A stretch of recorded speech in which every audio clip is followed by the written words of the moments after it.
Magandang umaga Luzon, Visayas, Mindanao at sa buong mundo.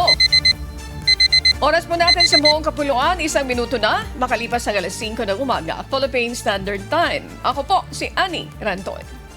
Ngayon po ay araw ng Lunes, ika-17 sa buwan ng Agosto taong 2026. Ako po inyong amigo, Sherwin Kulubong. Tayo po ay sabayang napapakinggan sa Radyo La Verdad 1350, ang UNTV Radio. Ako naman po si Bernard Dadis. Good morning sa inyong dalawa. Maulang umaga sa inyo, amigo Sherwin Kulubong and Bernard Dadis. Morning! Good morning! Umpisa na tayo. Hataw na! Simulan na natin ang balitaan. Narito ang malalaki at makabuluhang balita ngayong araw. Headlines.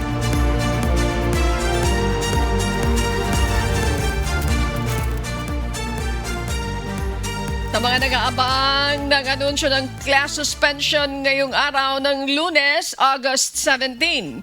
Ilang mga lugar ang muling nagdeklara ng suspension ng face-to-face classes ngayong araw dahil sa inaasang mga pangulan. Sa Metro Manila, suspendido ang face-to-face classes sa lungsod ng Maynila mula kinder hanggang senior high school, public at private schools. Mag-shift muna ang mga ito sa alternative delivery mode. Suspendido rin ang face-to-face classes sa lahat ng antas, public at private schools sa Valenzuela at Caloocan City ngayong Lunes. Sa Cordillera, walang pasok ang preschool hanggang senior high school, private at public sa Atok, Benguet, gayon din sa Kabayan, sa Blan at Baguio City.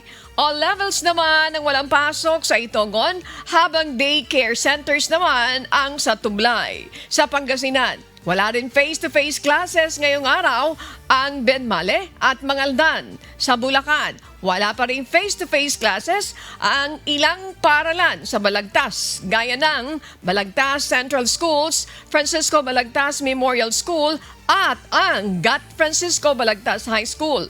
Suspendido rin ang face-to-face classes sa Kalumpit, all levels, public at private schools. Pati na sa Hagonoy, Marilao, Paumbong, maging ang Santa Maria. Sa Pampanga, wala rin face-to-face classes ang public at private schools, all levels. Sa bayan ng Masantol, Macabebe, San Simon, Santo Tomas. Wala rin pong pasok sa lahat ng antas, public at private schools. Sa ilang lugar sa Batangas, kasama na ang Balayan, Calacas City, Lian, Nasugbo at Tuy. Para sa iba pang mga anunsyo hinggil sa class suspension, ugaling i-click ang mga social media page ng inyong LGU o local government officials. Hataw Balita ngayon. Umabot na sa 23 ang naiulat na nasawi matapos ang magkakasunod na pananalasa ng Bagyong Luis, bagyong may mayat epekto ng habagat sa ilang bahagi ng bansa. Batay sa latest report ng Office of the Civil Defense, as of August 16, aabot na sa 23 ang mga namatay kung saan 15 sa mga ito ay mula sa Benguet, 3 sa Rizal, 3 rin sa Batangas, habang isa naman ay sa Quezon Province. Ang mga ito ay sinasabing namatay dahil sa landslide, pagkalunod, pagguho ng mga bato na bagsakan ng puno at pagkakuryente. Samantala, mayroon ring 17 tao ang napaulat na nasugatan dahil sa kalamidad mula sa Ilocos Sur, Benguet, Abra, Rizal at Cavite. Aabot naman sa mahigit 1.4 milyon na mga pamilya ang naapektuhan ng magkakasunod na bagyo at mga pag-ulan kung saan maraming lugar ang binaha at may iba naman na nawalan ng tirahan. Hataw Balita ngayon. Gumuho ang bahagi ng canopy ng isang mahigit 30 taong gusali sa Calentong Street, Barangay Daang Bakal, Mandaluyong City kahapon ng umaga, August 16. Ayon sa City Engineering Office, matagal nang bakante at walang occupant ang gusali. Nakaschedule na rin itong gibain at 3 linggo nang nabigyan ng demolition notice ang may-ari dahil itinuturing ng unsafe ang istruktura. Posibleng gumuho ang canopy dahil sa kalumaan ng gusali. Walang nasugatan sa insidente at minor damage lamang ang naitala sa fence at sidewalk. Isang lane ng kalsada ang pansamantalang isinara habang isinasagawa ang clearing operations. Samantala, isang puno naman ang bumagsak sa Panay Avenue, Corner Scout Albano sa Barangay South Triangle, Quezon City kahapon dahil sa malakas na hangin at ulan. Nadamay sa pagbagsak ang 2 poste at mga kable na naging dahilan ng pagkabara ng kalsada. Wala namang naiulat na nasugatan sa insidente. Nagsagawa ng clearing operations ang barangay sa lugar kung saan pinayuhan ang mga motorista na dumaan muna sa mga alternatibong ruta para makaiwas sa abala. Hataw Balita ngayon. Sisimulan na ngayong araw ng House of Representatives ang mga pagdinig para sa panukalang pondo sa susunod na taon. Unang sasalang ang mga ahensya ng gobyerno na may pangunahing papel sa ekonomiya ng bansa. May humahataw na balita si Ivan Alvarez. Nasa Kongreso na ang bola para magsagawa ng mga pagdinig sa isinumiting National Expenditure Program na Department of Budget and Management. 7.2 trillion pesos ang pondong ipinapanukala ng administrasyon ni Pangulong Ferdinand Marcos Jr. para sa taong 2027. Ngayong araw, August 17, alas 9 ng umaga, sisimula na ng House Committee on Appropriations ang budget briefings kung saan tatalakayin ang mga pagkukunan ng budget, expenditure level at ang budget proposal ng bawat ahensya ng gobyerno. Unang sasalang sa pagdinig ang Development Budget Coordination Committee o DBCC. Binubuo ito ng Department of Budget and Management, Department of Economy, Planning and Development, Department of Finance at ang Bangko Sentral ng Pilipinas. Una nang tiniyak ng chairperson ng House Committee on Appropriations at mismong liderato ng Kamara na magiging transparent ang mga pagdinig gaya kung paano ito isinagawa noong 2026. Kung saan naka-livestream ang bawat hearing, magkakaroon ng partisipasyon ng civil society organizations sa pamamagitan ng People's Budget Review at magiging bukas rin ang binuong Budget Amendments and Review Subcommittee. Samantala, para sa isa sa vice chairpersons ng Appropriations Committee na si Lanao del Sur 1st District Representative Zia Alonto Adjong, kayang pagsabayin ang trabaho sa budget deliberations habang may umuusad ring impeachment trial laban kay Vice President Sara Duterte. So tayo naman, it's just a matter of adjusting hindi naman din natin po pwedeng sabihin na we will focus on one area or try to do this, try to focus on the impeachment trial, not focusing also or not doing our job as vice chair. So it's a matter of it's a matter of adjusting naman at saka time management. At kaya naman natin gawin to . So wala namang problema as to how we perform our job as vice chair and how we also perform our task being named as one of the spokespersons for the House Prosecution Panel.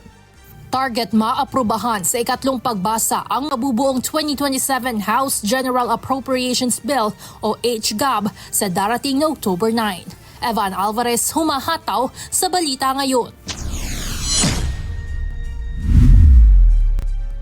Binatikos ni Ombudsman Crispin Boying Remulla ang Department of Public Works and Highways hinggil sa umano'y pagkabigo ng mga ito na mag-deliver ng high quality na mga infrastructure projects sa mga ahensya ng gobyerno.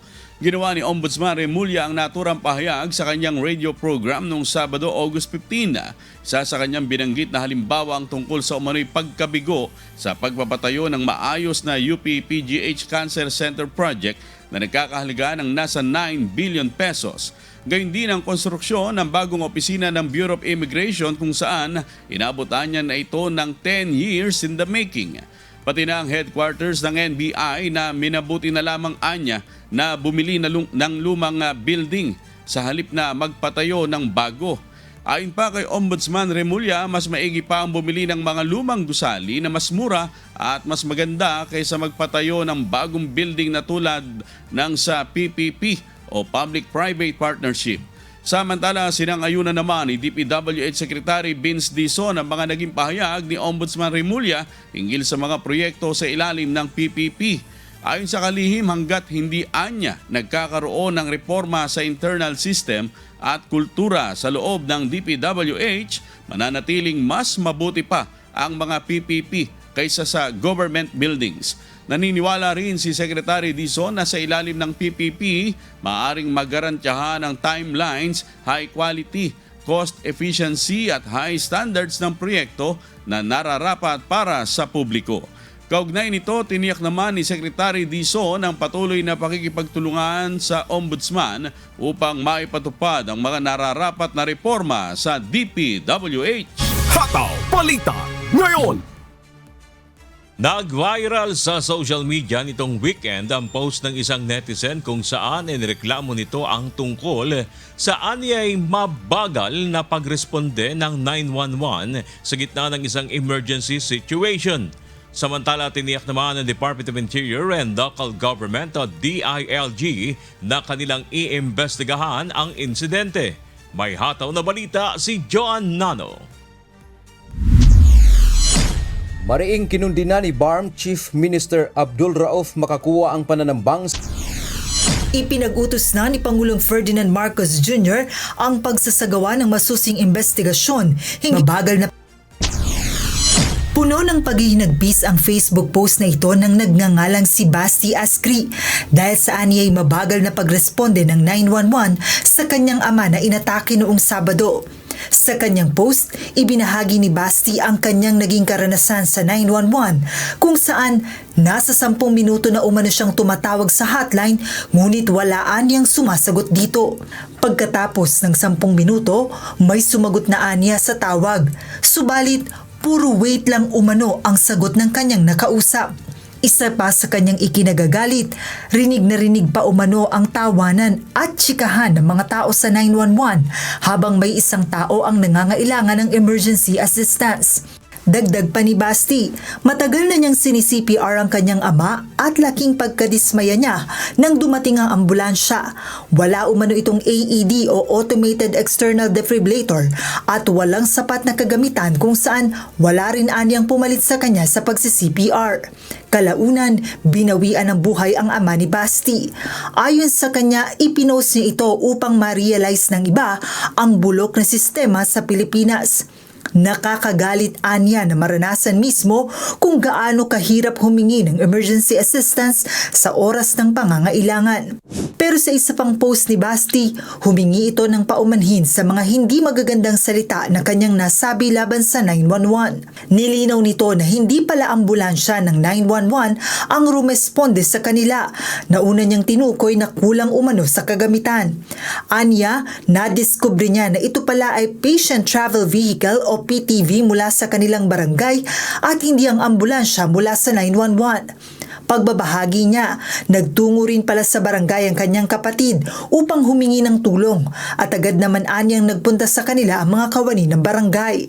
Dahil sa bilis anya ng mga pangyayari, ayon kay Basti, hindi na niya masabi ng sigurado kung bakit may equipment at personnel na hindi available nang dumating ang patient travel vehicle. Samantala, nakarating na kay Department of Interior and Local Government Secretary John Vic Remulla ang tungkol sa nasabing viral post at sinabing iimbestigahan nila ang insidente. Ipinauubaya na ng uploader sa DILG ang pag-iimbestiga upang malaman ang buong detalye at kung ano pa ang mga dapat na ayusin sa sistema. Paglilinaw ni Basti, hindi nila layo ng kung ano paman, kundi dalangin nila na sana ay wala ng ibang pamilya ang makaranas ng tulad ng kanilang naging sitwasyon. Joan Nano, humahataw sa balita ngayon.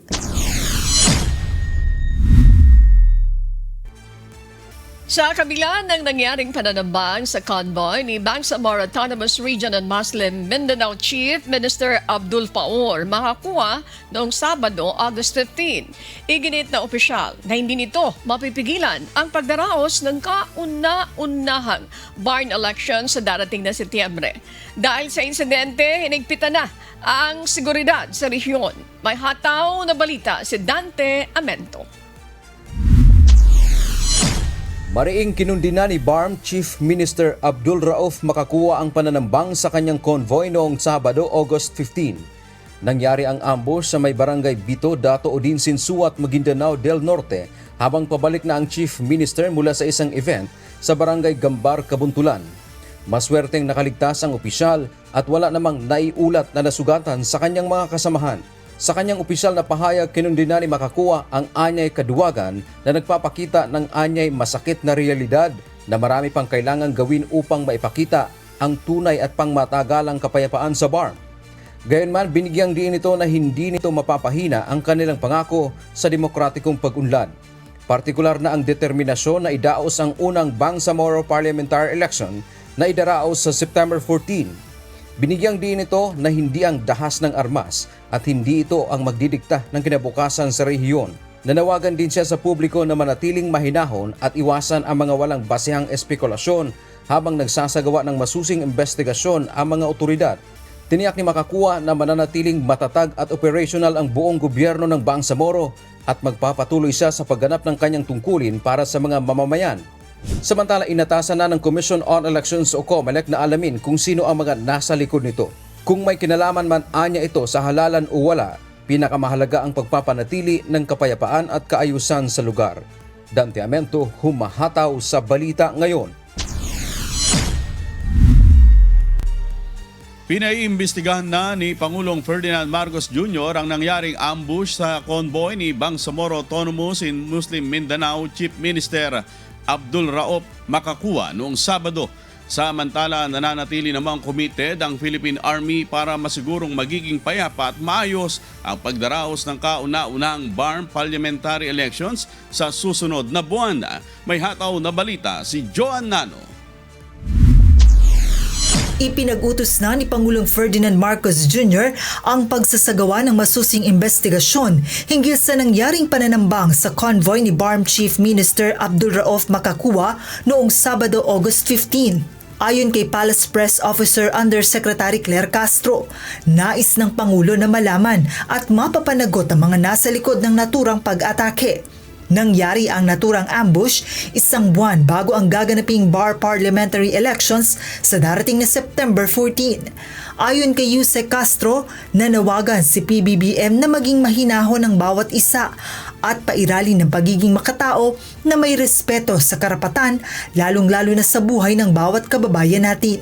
Mariin anyang kinukundina ng Pangulo ang pangyayari at tiniyak na hindi nito mapipigilan ang pagdaraos ng BARM elections. Samantala, tiniyak naman ng Philippine Army na nananatili silang committed para masigurong magiging maayos at payapa ang pagdaraos ng unang parliamentary elections sa BARM.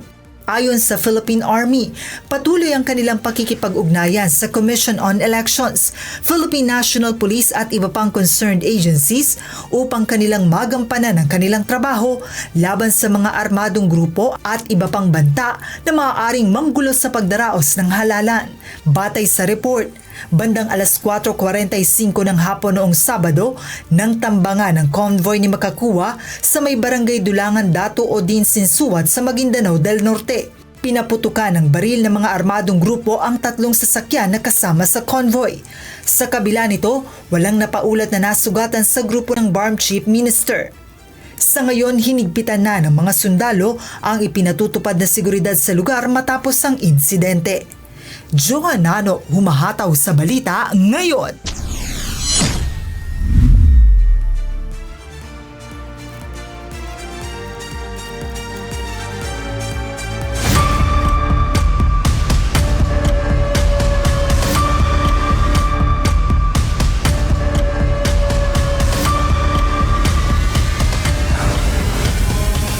Vice President Sara Duterte, impeachment trial.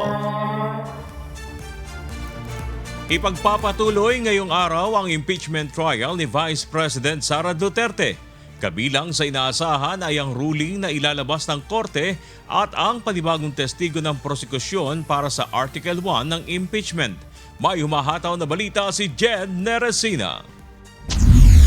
Nakatakdang ilabas ngayong araw ng Senate Impeachment Court ang ruling kaugnay ng mga umano'y paglabag sa Rule 18 ng Impeachment Rules o ang Sub Judice Rule. Kasunod ito ng naging manifestation ni Defense Lead Counsel Attorney Sheila Sison, kaugnay ng social media post ni Private Prosecutor Attorney Amando Verhil-Ligutan na hindi pinahihintulutan sa cross-examination ang misleading questions. In-expect din natin na mag-rule siya on the manifestation of the respondent's lead counsel, Attorney Sison, and his motu proprio observation and of the behavior of the counsels in and outside of the court. Kaugnay nito ay pinaliwanag ni Attorney Reggie Tonggol, spokesperson ng impeachment court, kung ano ba talaga ang bawal, lalo na sa pagpo-post o pagsasalita ng opinyon na may kaugnayan sa paglilitis. Ang bawal po ay ang pagpo-post at pagko-comment ng ating mga counsels, parties, pati po ang private counsels at pati ng senator judges ng mga ukol po sa merito ng kaso. Kasama po dyan kung ito pong mga post na to ay nakakasira sa integridad at credibility po ng proseso ng impeachment. Kasama rin po dyan yung duty po ng bawat abogado na under the Code of Professional Responsibility and Accountability na hindi po dapat mag-trial by publicity at hindi rin po dapat siraan ang kapwa abogado. Whether in the media po or sa outside of the media. Aniya may penalty o parusang maaaring ipataw ang korte sa sino mang hindi tatalima sa rules na umiiral at ipinatutupad ng impeachment court. Ang pinaka-extreme pong penalty sa aming mga abogado under the rules of court ay yung pagkakadetena dahil ikaw ay sasabihing direct or indirect contempt. So kasama po sa mga penalties na pwedeng gawin ng isang hukom, una po pwedeng i-reprimand, pagsabihan. Pangalawa, i-admonish po. Pangatlo po, pwedeng pagbayarin ng fine. Pang-apat po, pwedeng i-revoke ang kanilang appearance. Pang-lima po, yun po yung pagdedetana hanggat ikaw po ay sumunod doon sa order ng korte or within a specific time. Samantala dahil natapos na ang ika-4 na testigo ng prosecution para sa Article 1 ng impeachment laban kay Vice President Sara Duterte, inaasahan ngayong araw ang pagharap ni House Legislative Archives Division Chief Marivic Pareha. Ayon kay Attorney Tonggol, matapos pagbigyan ng korte ang hiling na judicial notice ng prosecution para sa official records ng ilang House Committee hearings, inaasahang hindi magiging mahaba o matagal ang pagharap ni Pareha sa impeachment court, kaya naman posible na may isa pang witness ang sumailalim sa pagsusuri. So, as to the other matters outside of the judicial notice ng korte, hindi pa po natin alam kung ano pa yung ibang mga itetestify ni Ms. Pareha, pero dahil may judicial notice na napaikli na yon, hindi na as extensive yung testimonya niya dahil may judicial notice na nga doon, ukol doon. So, mas maikli po yon, so baka dalawa po ang witness na mailatag. Nakatakdang sundan si Pareha ng ilang dating Special Disbursing Officer ng Office of the Vice President at Department of Education. Maaaring ang mga ito ang kauna-unahang hostile witness ng prosecution para sa Article 1 ng impeachment kung saan nakapaloob ang mga alegasyon sa umano'y maling paggamit ng confidential funds ni VP Sara. Jed Neresina, humahataw sa Balita Ngayon.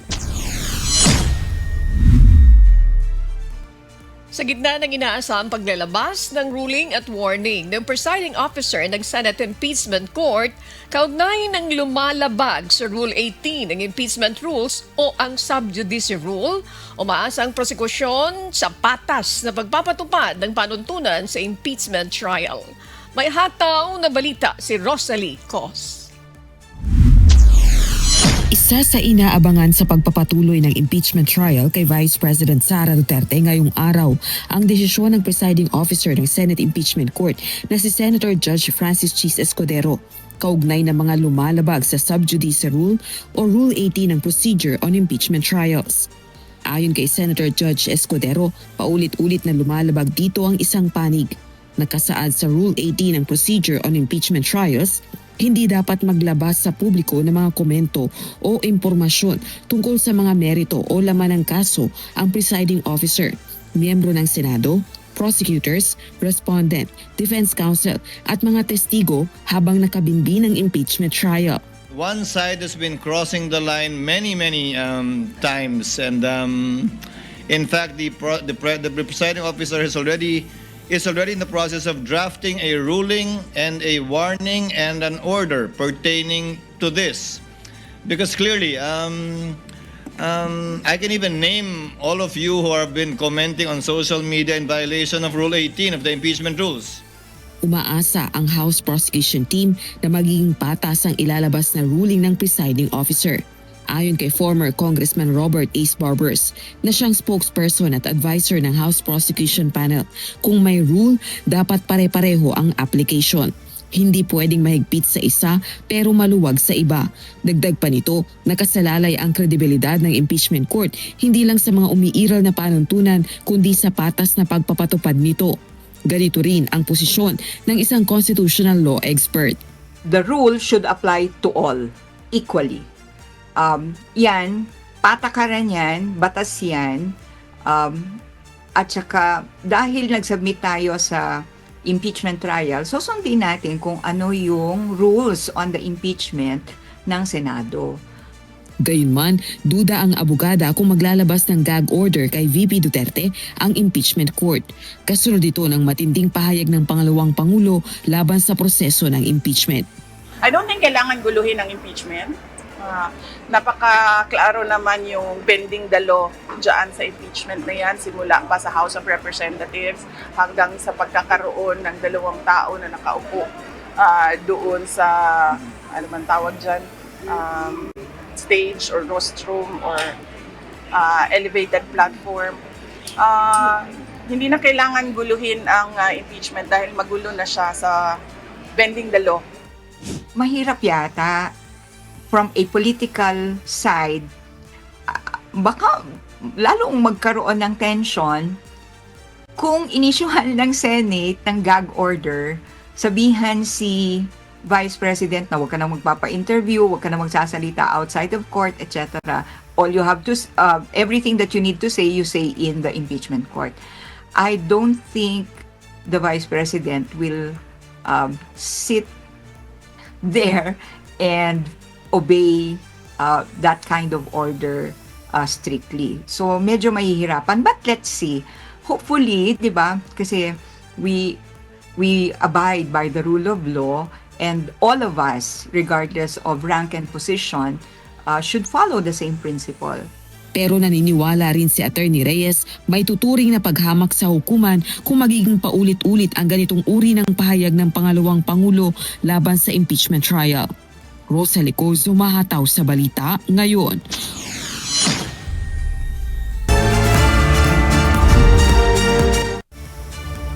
Sinagot ng Department of National Defense ang Chinese Embassy matapos questionin ang tagapagsalita nito na si Ji Lingpeng ang mga pahayag ni Defense Secretary Gilberto Teodoro kaugnay sa ni-raid na paggawaan ng substandard at may nakalalasong chemical na bakal sa Misamis Oriental. Si Ryan Lacanlale, humahataw.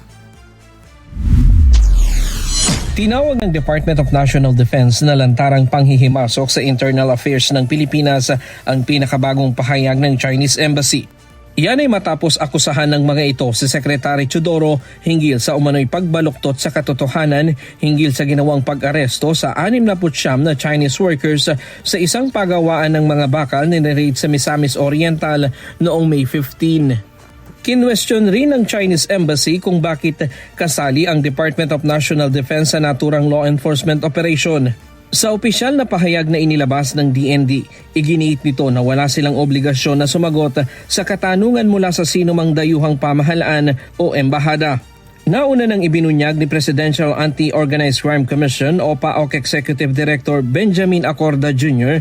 sa pagdinig ng Senado noong nakaraang linggo ang tungkol sa umano'y pagbabanta ng Chinese Embassy na manghuhuli sila ng mga Pilipino sa China kung hindi palalayain ng mga Chinese na naaresto sa Misamis Oriental. Sa pahayag ni Chinese Embassy in the Philippines spokesperson Ji Lingpeng, kinwestiyon nito kung bakit bahagi ang AFP ng isinagawang operasyon sa Sanjia Steel Corporation. Tanong ni Ji, bakit inaresto ang mga Chinese worker habang pinalaya naman ang mga Pilipinong nagtatrabaho sa nasabing pagawaan ng bakal? At bakit rin anya matagal na nakulong ang mga Chinese national? Pero sabi ng DND, ang Chinese Embassy mismo ang dapat magpaliwanag sa umano'y pagkalinga nito sa mga isinasangkot sa illegal activities sa loob ng sovereign territory ng Pilipinas. Nanindigan din ng Defense Department na hindi ito titigil sa pagpapatupad ng batas ng Republika at pagsugpo sa mga paglabag dito, kahit may tumutol kabilang ang Chinese Embassy. Ryan Lacanlale, humahataw sa Balita Ngayon. Arestado ng mga otoridad ang sinasabing mastermind sa isang malawakang illegal recruitment scheme na nambiktima sa hindi bababa sa 1,700 mga nagnanais magtrabaho bilang mga overseas Filipino worker o OFWs. Kinilala ang suspect na si Majur Kishin Obungin o alias Maz na isang opisyal ng Alju International Manpower Services Incorporated. Siya ay nadakip matapos ang isinagawang operasyon ng Quezon City Police District at Project 4 Police Station noong July 20, 2026 sa kanyang tinutuluyan sa Mexico, Pampanga. Modus umano ng suspect na mag-recruit ng mga bagong nangangarap maging OFW at saka aalokin ng trabaho bilang factory worker sa Europa, kapalit ng 80,000 hanggang 130,000 pesos na placement fee. Sa ngayon ay hawak na ng mga otoridad ang suspect na naharap sa patong-patong na mga kaso. Hataw Balita Ngayon. Balik Pilipinas na ang ilang mga Pilipinong marino matapos na repatriate dahil sa iba't ibang maritime incidents. Noong Sabado, ligtas na nakabalik ng Pilipinas ang 21 mga seamen kung saan ang iba sa kanila ay sakay ng barkong tinamaan ng projectile sa may Strait of Hormuz. Habang ang iba naman ay nakaranas ng aberya sa barko. Nakalaunan ay inabandona at may iba naman minabuting bumalik dahil sa banta sa paglalayag sa Northern Black Sea region na itinuturing na warlike areas. Samantala, may 8 pang marino ang nakabalik na sa bansa kahapon na pawang mga crew ng MV Breadfun. Samantala, sila ay ni-repatriate matapos natamaan ng drone attacks ang kanilang barko habang papadaong sa pantalan sa Russia. Ang mga ito ay ligtas na nakauwi sa tulong ng Department of Migrant Workers, Overseas Workers Administration at iba pang partner agencies. Hataw Balita Ngayon. At para sa mga balita sa iba't ibang panig ng mundo, narito ang ating global correspondent na si Noel Poliarco mula sa Edmonton, Canada. Good morning, Noel. Global News. Yes, magandang umaga sa iyo, Sherwin, at good morning din sa ating mga kasangbahay. Narito ang ating global news. Niyanig ng magnitude 7.7 na lindol ang Flores Island sa Indonesia noong Sabado ng umaga, kung saan hindi bababa sa 50 na ang naitalang nasawi, habang patuloy ang search and rescue operations sa mga gumuhong gusali. Nasa 5,000 residente naman ang napilitang lumikas, habang daan-daang bahay at mga pampublikong gusali ang napinsala ng malakas na lindol. Narito ang hataw na balita.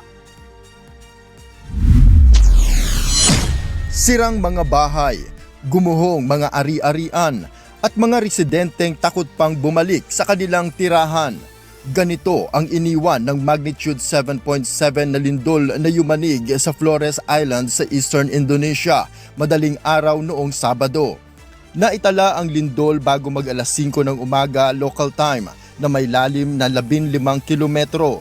Nasa karagatan sa north coast ng Flores Island ang epicenter nito, habang naramdaman ang pagyanig hanggang Dimas sa Sumbawa Island.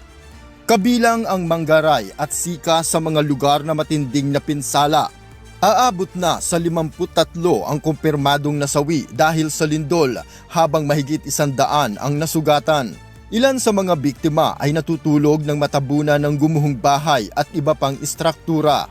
Patuloy naman ang search and rescue operation para hanapin ang ilan pang posibleng nakaligtas sa sakuna. Mahigit 1,000 bahay ang napinsala sa Flores, kabilang ang hindi bababa sa 900 lubhang nasira. Mahigit 100 pampublikong gusali rin ang tinamaan, kabilang ang mga paaralan, government offices at health facilities. Kabilang dito ang Ruteng Regional Hospital sa Mangaray, kung saan gumuho ang ilang bahagi ng kisame ng operating room at mga klinik. Dahil dito, inilikas ang ilang pasyente at nilagyan ng makeshift medical tents ang labas ng ospital para magpatuloy ang paggamot sa mga pasyente.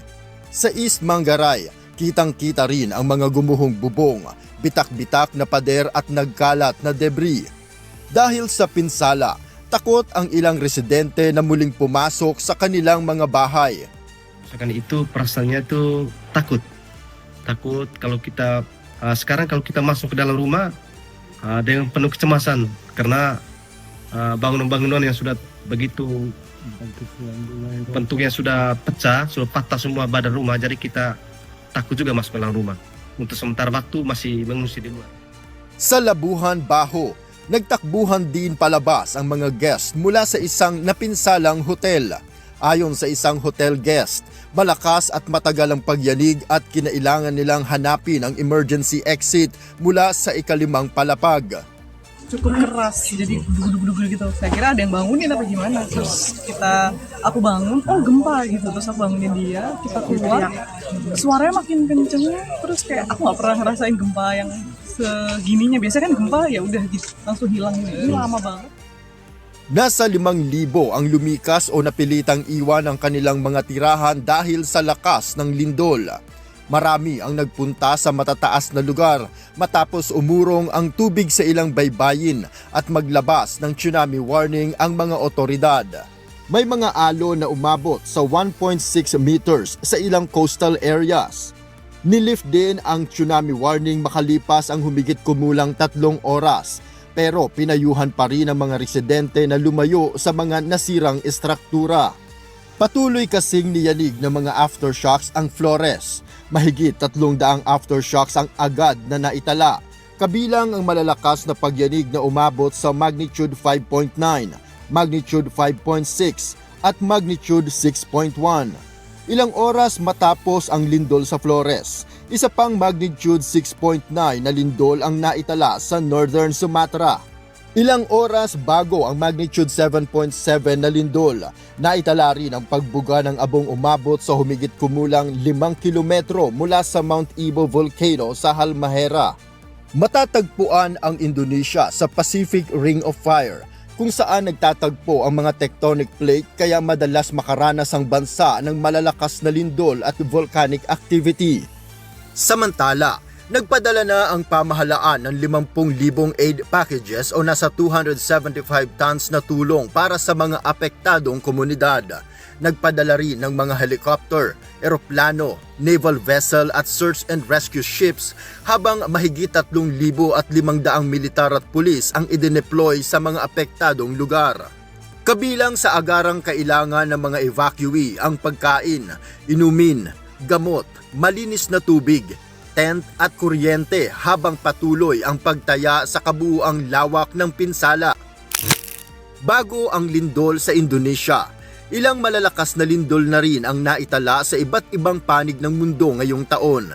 Noong March 24, magnitude 7.5 na lindol ang yumanig malapit sa Vanuatu Island sa Tonga. Makalipas ang halos isang buwan, magnitude 7.4 na undersea earthquake naman ang naitala sa Sanrico Coast sa northern Japan noong April 20.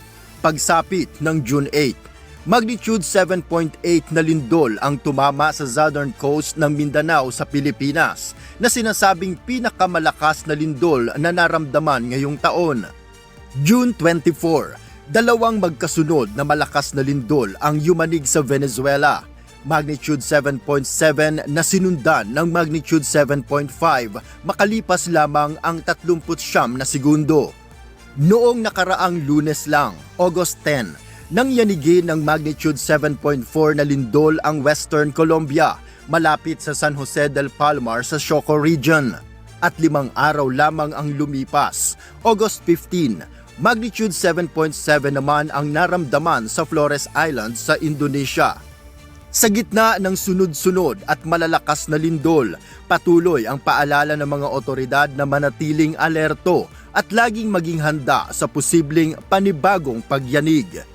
Noel Poliarco, humahataw sa balita ngayon. Isa na ang nasawi habang libo-libong residente ang nawalan ng kuryente sa pananalasa ng bagyong Lala sa Hawaii. Umabot sa Category 1 hurricane ang Lala na may hanging umabot sa 80 miles per hour bago humina bilang tropical storm. Nagdulot ito ng flash flood sa Big Island kung saan ilang bahay ang tinangay mula sa malakas na pagragasa ng tubig. Umabot sa halos 115,000 customers ang nawalan ng kuryente habang ilang kalsada ang hindi madaanan dahil sa landslide, baha at mga natumbang puno bunsod ng sama ng panahon. Nakataas pa rin ang tropical storm warning sa lahat ng 8 mapangunahing isla ng Hawaii dahil sa banta ng malakas na ulan, hangin at storm surge. Hataw Balita ngayon! Nais makausap ni South Korean President Lee Jae-myung ang liderato ng North Korea. Layunin nitong formal nang wakasan ang Korean War at palitan ng peace regime ang mahigit 7 dekadang armistice sa Korean Peninsula. May hataw na balita si Jack De Ocampo. Kasabay ng paggunita ng South Korea ng Liberation Day o ang araw kung kailan ganap na lumaya ang bansa sa kolonyal na pamamahala ng Japan noong 1945, inilatag ni South Korean President Lee Jae-myung ang kanyang plano para sa mas mapayapang ugnayan sa North Korea. Ayon kay Lee, panahon ng isalin sa konkretong hakbang ang nauna nitong pangakong igalang ang sistema ng North Korea at hindi ituloy ang anumang hostile acts laban dito. 지난해 저는 이 자리에서 북의 체제를 존중하고 어떠한 형태의 흡수 통일도 추구하지 않으며 일체의 적대 행위를 하지 않겠다고 밝혔습니다. 1년이 지난 오늘 원칙을 넘어 실천으로 나아가기 위한 청사진을 제시하고자 합니다. 첫째, 서로를 존중하는 포용적 평화 공존입니다. 남과 북이 서로를 존중하고 불필요한 대결을 멈추어야 합니다.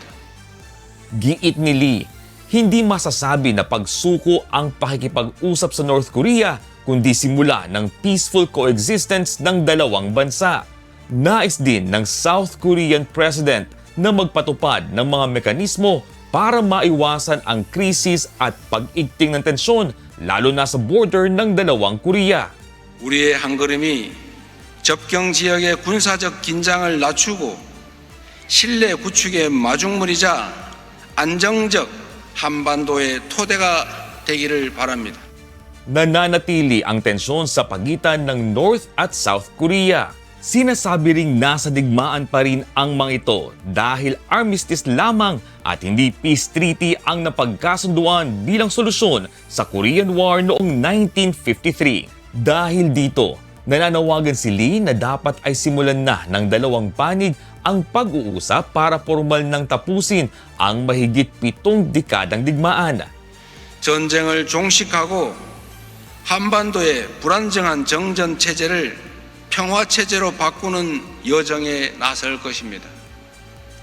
서로에 대한 상호 위협 의사를 내려놓고 아주 오래된 전쟁을 끝내기 위한 당사자들 간의 논의를 시작합시다. Bukod sa pagwawakas ng digmaan, nakikita rin ni Lee ang dialogo bilang paraan para matalakay ang pagpigil sa patuloy na paglawak ng nuclear capabilities ng Pyongyang. 이를 통해 북의 핵능력 고도화를 멈출 실효적 방안도 논의될 수 있을 것입니다.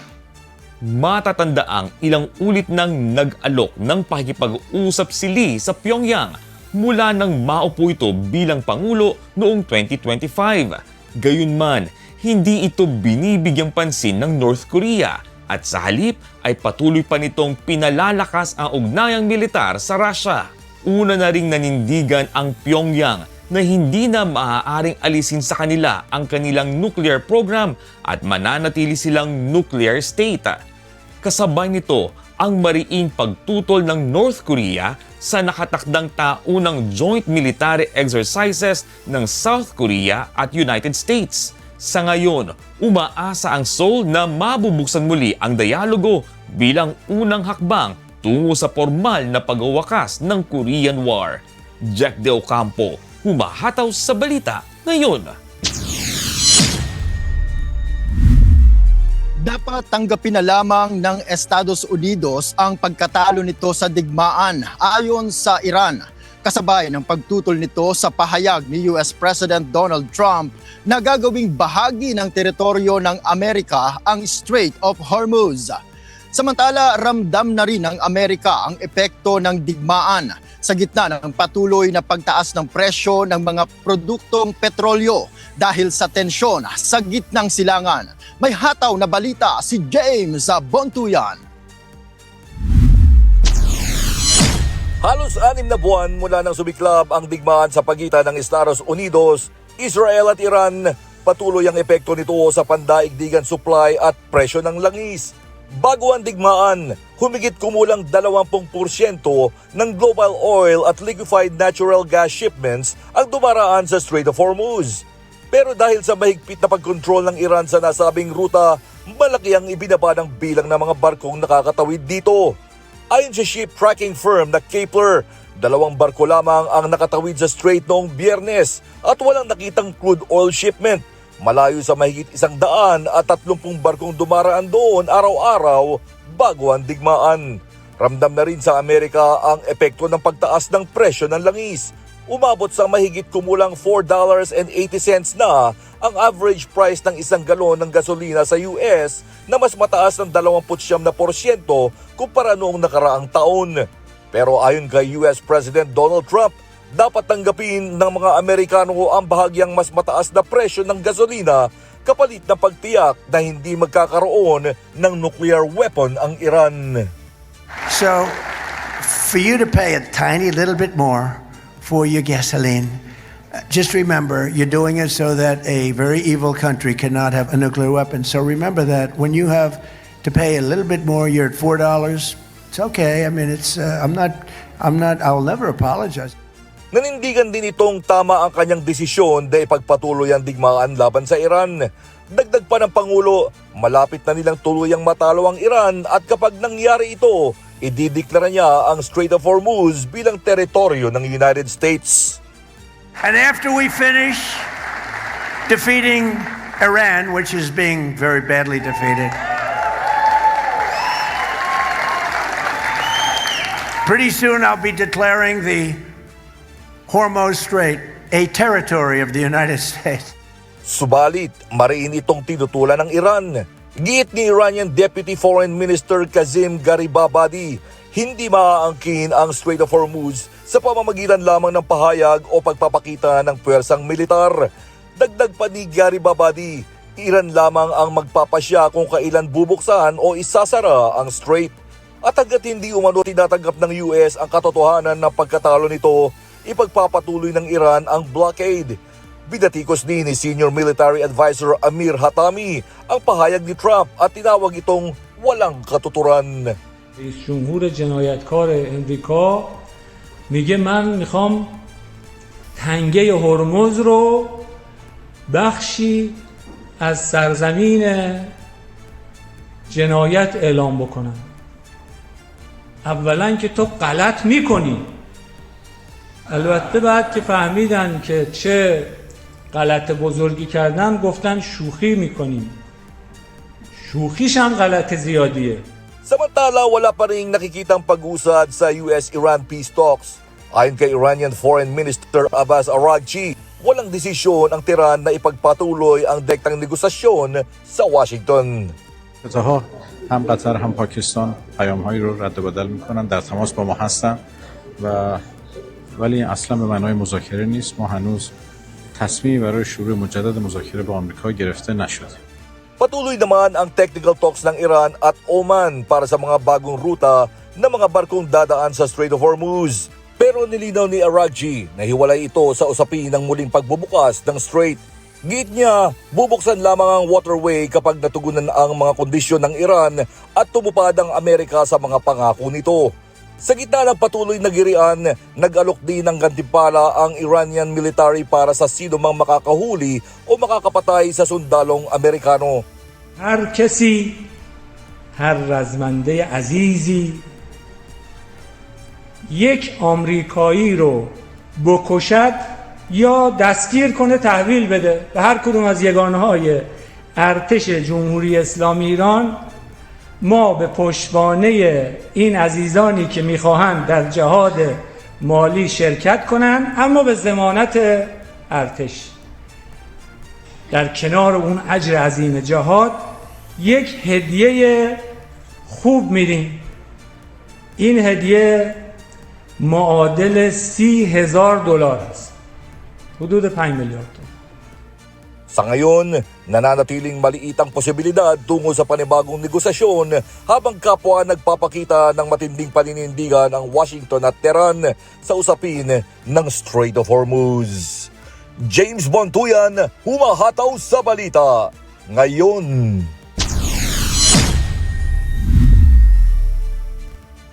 Sa unang pagkakataon, ginamit ng Ukraine ang mga British-made drone sa pag-atake sa mga target sa loob mismo ng Russia. Kabilang sa tinamaan ang mga military at industrial facility, oil refinery at warehouse ng online retailer na Wildberries. Tinatayang mahigit 35 billion pounds ang economic damage na idinulot ng mga pag-atake gamit ang UK-made drones. Noong linggo, nasa 822 drones ang inilunsad ng Ukraine sa Russia, kung saan humigit kumulang 600 ang nakatutok sa Moscow. 7 ang nasawi sa itinuturing ng Russian officials na pinakamalaki o pinakamalawak na Ukrainian attack sa bansa ngayong taon. Tinamaan din ang isang Wildberries warehouse malapit sa Moscow na ayon sa Kiev ay ginagamit bilang logistics hub para sa supply ng Russian military. Nauna nang ipinangako ng United Kingdom ang mahigit 150,000 drones para sa Ukraine bilang bahagi ng military support nito. Hataw Balita ngayon! Papunta sa Cairo si Hamas political chief Khalil al-Hayya para sa pakikipag-usap sa mga opisyal ng Egypt. Nakatakda siyang makipagpulong kay Egyptian Intelligence Chief Hassan Rashad, kaugnay ng Gaza Peace Plan. Inaasahan din sa rehiyon sa susunod na linggo si Jared Kushner para bisitahin ang Israel at Egypt.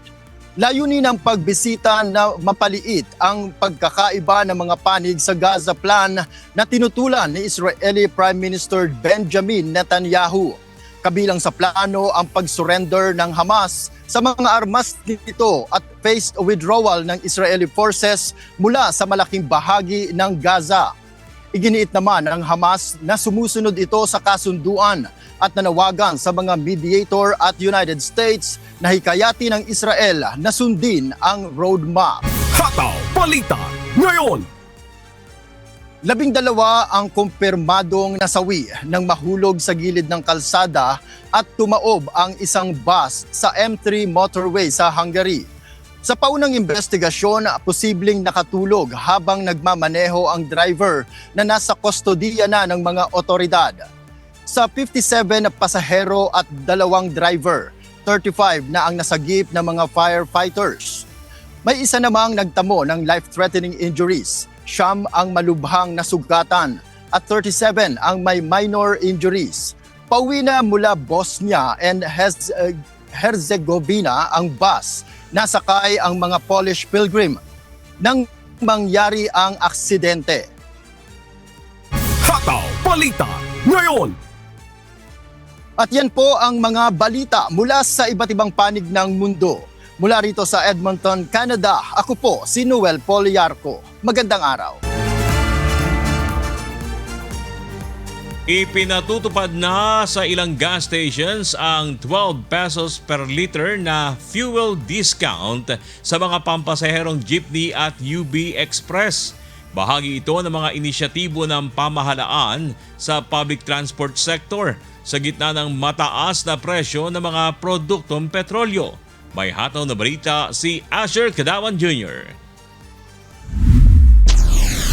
Kasabay ng pagsisimula ng 12 pesos kada litro na fuel discount para sa mga pampasaherong jeep at mga UV Express sa buong bansa, sorpresang nag-inspeksyon ng Land Transportation Franchising and Regulatory Board o LTFRB sa ilang gasoline station sa Metro Manila.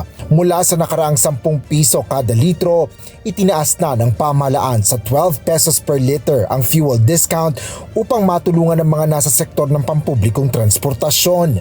Sa halip na payagan ng dagdag pasahe, minarapat ng pamahalaan na itaas ang fuel discount upang hindi maipasa sa mga commuter ang karagdagang gastos. Ito'y sa gitna pa rin ng mataas na presyo ng mga produktong petrolyo bunsod ng hindi maresolbang sigalot sa Middle East. Ayon kay LTFRB Chairman Atty. Vigor Mendoza II, layunin ng pag-iinspeksyon na tiyaking maayos na naipatutupad ang dagdag na fuel discount para sa mga driver at operator ng Jeep at UV Express. Bukod dito, tinitingnan din ng LTFRB kung may mga problemang nararanasan ng mga gasolinahan at mga benepisyaryo ng programa.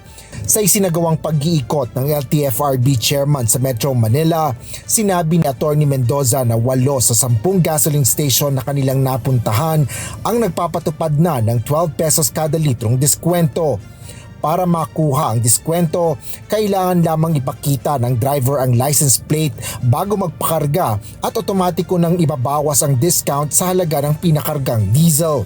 Maaari namang makakuha ang kwalipikadong operator ng hanggang 150 liters na discounted fuel kada linggo o tinatayang 1,800 pesos na natitipid bawat linggo. Bukod dito, may karagdagang discount ang ibang gasoline station para sa kanilang loyal customers kabilang na ang mga jeepney driver. Umaabot anya ng 5 piso kada litro ang naturang karagdagang discount. Kaya posibleng maging 17 pesos kada litro ang kabuang matitipid ng ilang jeepney at UV Express operators. Sa kasalukuyan, nasa 81 pesos hanggang 89 pesos kada litro ang presyo sa mga gasoline station na nainspeksyon ng LTFRB. Sa kabuuan, maaaring bumaba sa 64 pesos hanggang 72 pesos kada litro kapag isinama ang mga discount. Sa datos ng LTFRB, nasa 143,000 jeepney at UV Express units na ang nakalista sa programa sa mahigit 5,000 gasoline stations sa buong bansa. Tiniyak ng LTFRB na magpapatuloy ang araw-araw na monitoring upang agad na maresolba ang anumang concern. Asher Cadawan Jr., humahataw sa balita ngayon. Abiso naman sa mga motorista, panibagong oil price hike ang nagbabadyang ipatupad na maakumpanya ng langis simula bukas araw ng Martes, August 18. Sa inisyal na pagtaya ng mga oil industry player, maaaring tumaas ng nasa 4 hanggang 5 piso ang kada litro ng diesel, habang nasa 2 hanggang 3 piso naman ang inaasang dagdag sa presyo ng gasolina at nasa 5 hanggang 6 na piso naman ang sa kerosene. Mamaya ay inaasahang i-anunsyo ng Department of Energy ang final oil price adjustment na ipatutupad simula bukas. Market Price Watch. Samantala, para ihatid sa atin ang latest sa presyo ng mga pangunahing bilihin, nasa Mega Q Mart sa Quezon City ang ating kasama na si Mikey Samson live. Live report.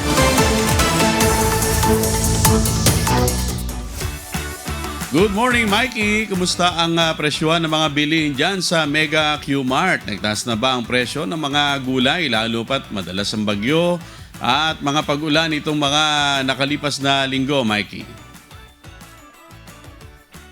Good morning, Sherwin! At isang Monday morning na punong-puno din ng good vibes ang bati natin sa ating mga kasangbahay.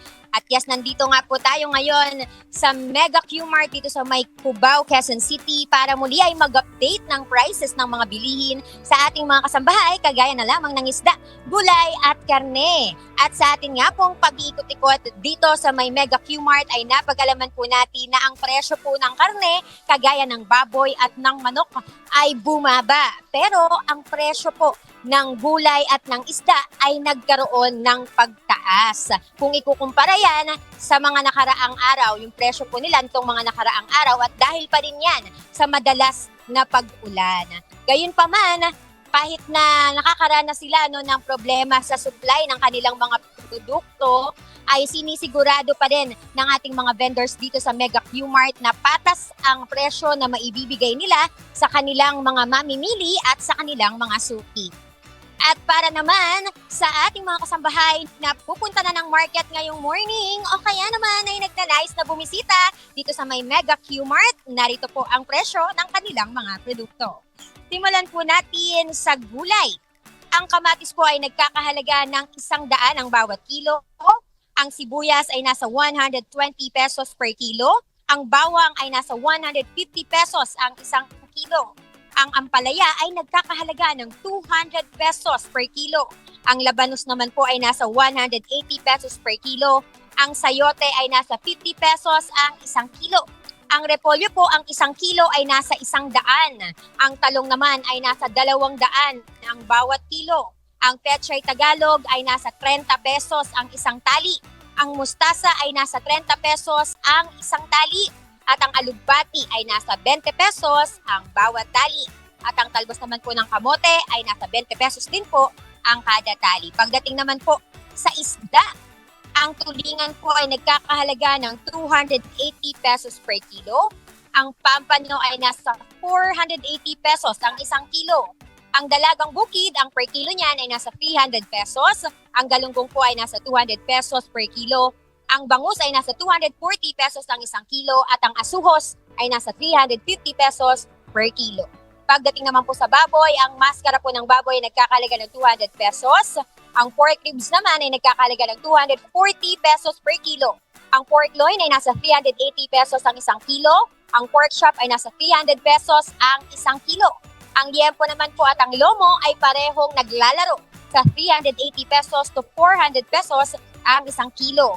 Pagdating po sa manok, ang paa po ng manok ay nagkakahalaga ng 140 pesos per kilo. Ang chicken gizzard ay nasa 150 pesos per kilo. Ang chicken liver ay nasa 220 pesos per kilo. Gayon din ang quarter legs. At ang whole dressed chicken naman ay nasa 200 piso ang bawat kilo. At yan po ang presyo ng mga bilihin dito sa Mega Q-Mart. Para naman po sa ating mga special shoutout, ang muli ay nagpapasalamat po kami sa Waido and Sabel Fish Stall, Norma Santos Vegetable Stall, Beef Pork and Beef Stall, Sesame Nacional, ang ating pong market coordinator, ang Mothers and Marshals from Kamuning, at syempre sa lahat po ng admin, security and vendors from Mega Q-Mart. Iyan po muna ang update mula dito sa Cubao, Quezon City. Ako po si Mikey Samson. Balik po sa inyo dyan sa studio.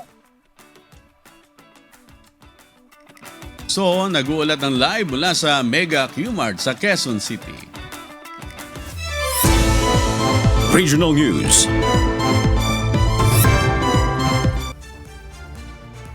Itinapon na sa isang bakanting lote sa may Tublay, Benguet ang tone-toneladang carrots at repolyo dahil umano sa oversupply at kawalan ng buyer. Sa La Trinidad Vegetable Trading Post, bumagsak na sa 5 piso ang bentahan habang may mga aanihin pa na maaaring hindi na rin maibenta dahil sa sobrang dami ng supply. May hataw na balita si Grace Doctolero. Imbis na ibenta, itinambak na lamang ng mga magsasaka sa bakanting loting ito dito sa Barangay Ambassador sa Tublay, Benguet ang sangkaterbang mga carrots at repolyo na kanilang inani. Kwento ng magsasakang si Grill Pulig, galing umano sa ibang bayan ang mga itinapong gulay sa Tublay. Ang ilan sa mga ito maayos at pwede pang mapakinabangan, habang ang iba naman ay nagsisimula ng mabulok. Yung gulay na tinatapon dito, hindi po galing dito sa Tublay. galing sa mountain, kabayan, sa ibang munisipyo, pero yung dumadaan lang po dito kasi. Dito lang po kasi yung daanan nila. Sinasabing itinapon ang tone-toneladang carrots at repolyo dahil sa umano'y oversupply at kawalan ng buyer. Sa La Trinidad Vegetable Trading Post, maraming carrots ang halos hindi na rin maibenta. Ayon kay Lorna Menzi, Advisor 2 ng League of Associations at the La Trinidad Vegetable Trading Areas Incorporated, dumami aniya ang mga nagtanim ng carrots matapos malugi ang ilang farmers sa repolyo. Malaking dagok sa kanila kasi 'di ba nagkalugi-lugi sila sa repolyo. Ngayon nagtanim ulit sila ng carrots para makabawi sana. Ganito na naman, masyadong maraming nagtanim ng carrots. Dati umaabot sa 18 hanggang 20 pesos ang bentahan ng carrots kapag magandang klase. Pero ngayon, bumagsak na sa 5 piso ang presyo at pahirapan pa kung may bebenta ito. Ayon sa Asosasyon ng La Trinidad Vegetable Traders, kadalasan ay pinipili pa ng mga buyer ang maayos na klase gaya na lamang ng mga imported na carrots. At dahil sunod-sunod ang masamang panahon sa Benguet, maraming mga magsasaka ang nahihirapan sa kanilang mga pananim. Bukod dito, apektado rin ang paghatid sa trading post dahil sa maaberya sa kalsada gaya ng landslide. Kaya't may mga pagkakataon na kailangan pa nilang dumaan sa mas malalayong ruta na nagdudulot ng dagdag gastos sa transportasyon. Sa gitna ng oversupply, bagsak na presyo at kawalan ng buyer, napipilitan ang ilang mga magsasaka na itapon na lamang ang kanilang mga ani na nangangahulugan ng malaking pagkalugi at pagkauwi sa wala ang ilang buwan nilang pagpapagod sa pagtatanim. Grace Doctolero, humahataw sa balita ngayon. Muli naman nakapagtala ng mga kaso ng African Swine Fever o ASF virus sa ilang barangay sa Iriga City, Naga City at Nabwa sa Camarines Sur ayon sa Department of Agriculture sa Bicol. Kasunod nito, nagpatupad na ang otoridad ng depopulation surveillance at maigpit na biosecurity measures upang mapigilan ang pagkalat ng virus. Sa Iriga City, nakumpirma ang ASF sa barangays La Purisima, Santiago at La Trinidad. May naitala rin sa barangay Carolina sa Naga City at sa barangay Lourdes Old sa bayan ng Nabwa.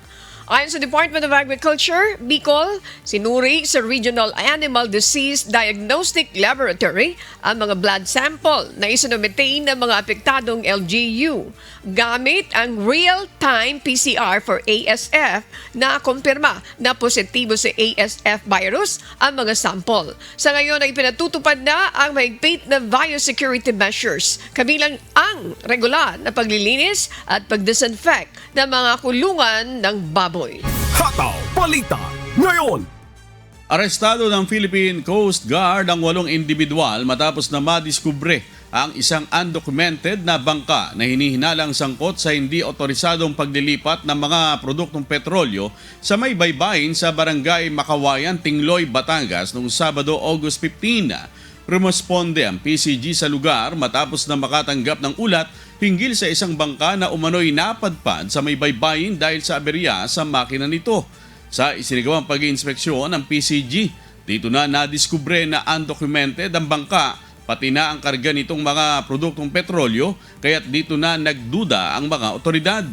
Lula ng naturang bangka ang tinatayang nasa 5,000 litro ng diesel kung saan 4,000 litro umano nito ay nakadeklarang kargo habang ang 1,000 litro naman ay sinasabing para sa sariling konsumo ng bangka.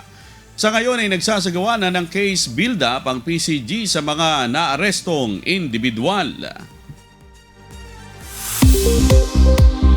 Weather News. Patuloy na makararanas ng maulang panahon ang malaking bahagi ng Luzon at ang western section ng Visayas dahil pa rin sa epekto ng habagat. Ayon sa Pag-asa, maaari pang tumagal ang ganitong panahon sa loob ng susunod na 5 araw. Para sa iba pang mga detalye, narito ang update mula sa Pag-asa Weather Forecasting Center. Magandang araw, ngayon ay araw ng Lunes, August 17, 2026. Nakakapekto pa rin ang habagat sa malaking bahagi ng Luzon at western section ng Visayas. Kaya kumpulan ng mga kaulapan sa malaking bahagi ng Luzon, kaya makakasa pa rin tayo ng maulan na panahon. Ang habagat ay patuloy pa rin makaka-apekto sa Luzon at sa western section ng Visayas sa susunod ng 5 araw. Kaya magtatagal pa ang maulan na panahon dito sa Luzon at sa western section ng Visayas. Samantala, nasa loob na po ng ating Philippine Area of Responsibility ang low pressure area na kasalukuyan nasa layong more than 1,000 kilometers silangan ng northern Luzon. Itong low pressure area ay wala pang direktang epekto sa ating lagyan na panahon. Inaasahan na ito'y kikilos, pakanluran o maaaring dumaan sa extreme northern Luzon at may posibilidad na maging isang bagyo. Kaya at nabayan ang ating update patungkol dito. Magiging maulan na panahon ang inaasahan sa Luzon kasama Metro Manila at kasangginin din sa western section ng Visayas. Samantala, sa lalabing bahagi ng Kabisayaan at buong Mindanao at yun din sa Palawan ay magiging maganda at maliwas ang panahon, maaraw, pero may tsansa pa rin po ng mga localized thunderstorm na kung saan magbibigay ito ng biglaang buhos ng ulan. Dahil sa mainit at maaraw, dito sa doon sa Visayas at Mindanao, mataas ang temperaturang maitatala sa Tacloban at Cebu na aabot ng 34 degrees Celsius. Sa Iloilo, aabot ng 33 degrees Celsius. Sa ilang lugar sa Mindanao, aabot ng 35 degrees Celsius. Sa Zamboanga, 34 degrees Celsius. Sa Cagayan de Oro at 33 degrees Celsius sa Metro Davao. Dahil sa bagat, inaasahang malalakas na pag-ulan ngayong araw sa western section ng Northern Luzon at Central Luzon. Ang mga lugar ay sa Ilocos Sur, La Union, Benguet, Pangasinan at Zambales at Bataan. Sa araw ng Martes at sa Miyerkules, inaasahan din ng malalakas na pag-ulan mostly sa western section ng Luzon at Visayas. Ang mga lugar ay sa Ilocos Sur, La Union, Pangasinan, Zambales, Bataan, Tarlac, Pampanga, Bulacan, Metro Manila, Cavite, Batangas, Occidental Mindoro at Antique. Kaya paalala po sa ating mga kababayan, patuloy pa rin tayong maging alerto at maghanda dahil sa mga posibleng pagbaha o pagguho ng lupa, lalong-lalo na sa mga mababang lugar at malapit sa kailugan. Wala tayong gale warning o wala tayong inaasang matataas na alon, pero mag-ingat pa rin ating mga kababayan na papalaot dahil sa maulan na panahon, lalong-lalo na sa Luzon. At napanood po natin ang update mula kay Pag-asa Weather Specialist Alzara Aurelio. Gaya po ng nabanggit ng Pag-asa, magpapatuloy pa rin po sa mga susunod na araw ang mga pag-ulan, kaya't paalala natin sa ating mga kasangbahay, huwag pong kalimutan na magdala lagi ng payong at pananggalang sa ulan. At hanggat maaari po ay umiwas po yung paglusong sa baha. Kung kayo lulusong, gumamit po kayo ng bota. Tandaan, sa bawat araw na ating nasisilayan, tayo magpasalamat sa Diyos na may lalang. At sa aming ibabahaging mga salita ng Diyos na ating sandigan, mula sa aklat ng Mateo, Kapitulo 7, talatang 24 na nagsasabi, "Kaya't ang bawat dumirinig ng aking mga salitang ito at ginaganap ay matutulad sa isang taong matalino na itinayo ang kanyang bahay sa ibabaw ng bato."